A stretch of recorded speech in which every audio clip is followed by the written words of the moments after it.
சரிங்க. அடுத்தது rule 12. Rule 12 already நம்ம பார்த்த அந்த hardly, rarely, law of inversion அப்படின்னா என்னதுன்னா, அதாவது வெர்பு வந்து சப்ஜெக்ட்டுக்கு முன்னாடி வருங்க. அதுதான் லா ஆஃப் இன்வர்ஷன்.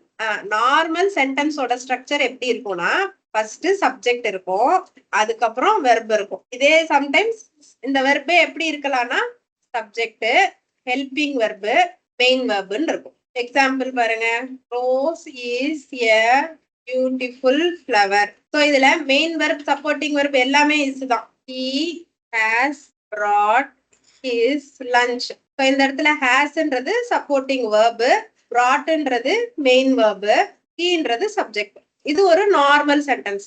இன்வர்ஷன்லயே ரெண்டு இன்வர்ஷன் இருக்கு. டைப்ஸ் வந்து ரெண்டு. ஃபர்ஸ்ட் இன்வர்ஷன் வந்து பார்ஷியல் இன்வர்ஷன். ஓகேவாங்க. பார்ஷியல் இன்வர்ஷன் என்னது அப்படின்னா, உங்களோட சப்ஜெக்டுக்கு முன்னாடி ஹெல்பிங் வெர்ப் மட்டும் இருக்கும், அதுக்கப்புறம் சப்ஜெக்டுக்கு பின்னாடி தான் மெயின் வெர்ப் வரும். புரியுதாங்க?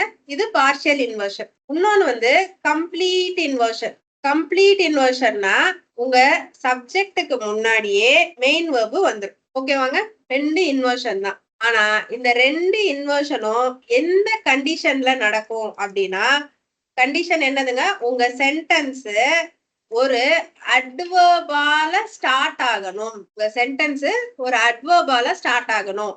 சோ என்ன மாதிரி அட்வர்ப்ஸ் அப்படின்னு பாத்தீங்கன்னா, rarely, seldom, hardly, scarcely, no sooner, இந்த மாதிரி நிறைய வேர்ப்ஸ் இருக்குங்க. அதாவதுங்க உங்க வெர்ப பத்தி டிஸ்கிரைப் பண்ற மாதிரி இருந்ததுன்னா அது பேர் எல்லாமே அட்வர்ப்ஸ் தான். இன்னும் நிறைய இருக்கு, இது மட்டும் அப்படின்னு இல்லைங்க, இன்னும் நிறைய இருக்கு. சரிங்க. இப்ப ஒரு சென்டென்ஸ் வந்து நான் தரேங்க, அது வந்து பார்ஷியல் இன்வர்ஷன். அதுக்கு வந்து எக்ஸாம்பிள்ங்க, லார்லி டிட் ஹி கோ தேர் அப்படின்னு இருக்கு. இந்த டிட் அப்படின்றது ஹெல்பிங் வெர்ப், கோன்றது தான் மெயின் வெர்ப், இது ஹெல்பிங் வெர்ப், ஹீன்றது நம்ம சப்ஜெக்ட். சரியாங்க. இதுல இந்த ஹெல்பிங் வெர்ப் மட்டும் தான் சப்ஜெக்ட்டுக்கு முன்னாடி வந்திருக்கு, அதனால இது பார்ஷியல் இன்வர்ஷன். கம்ப்ளீட் இன்வர்ஷன் வந்து பாருங்க, கம்ப்ளீட் இன்வர்ஷன்ல மோஸ்ட்லி என்னென்ன அட்வர்ப்ஸ் யூஸ் பண்ணுவாங்க அப்படின்னு பாத்தீங்கன்னா, ஹியர், தேர், நோ சூனர். ஓகேவாங்க. இப்ப இதுக்கு பாருங்க, ஹியர் comes the king. இங்க comes-ன்றது மெயின் வெர்ப், the king-ன்றது தான் சப்ஜெக்டே. இப்போ இதுல பாருங்க, இந்த சென்டென்ஸ் சப்ஜெக்ட்ல முடியுது. how weird, எவ்வளவு ஸ்ட்ரேஞ்ச் பாருங்க. here comes the king. புரியுதாங்க inversions?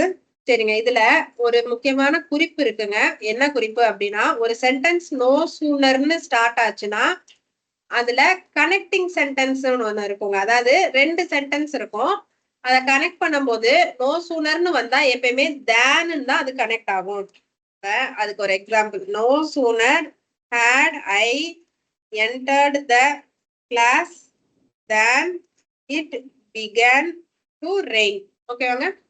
No sooner had I entered the class than it began to rain இருக்கு. இந்த இடத்துல I entered the class அப்படின்றது ஒரு சென்டென்ஸ், it began to rainன்றது ரெண்டாவது சென்டென்ஸ். இந்த ரெண்டு சென்டென்ஸை கனெக்ட் பண்ணியிருக்கிறது than. no soonerன்னு வந்தா ஒரு சென்டென்ஸ்ல no sooner இருந்தா இன்னொரு சென்டென்ஸ்ல thanன்னு போட்டுதான் கனெக்ட் பண்ண முடியும். இந்த இடத்துல when, where எது கொடுத்திருந்தாலும் தப்பு. no sooner thanோட தான் பேர் ஆகும். ஓகேவாங்க. சரிங்க.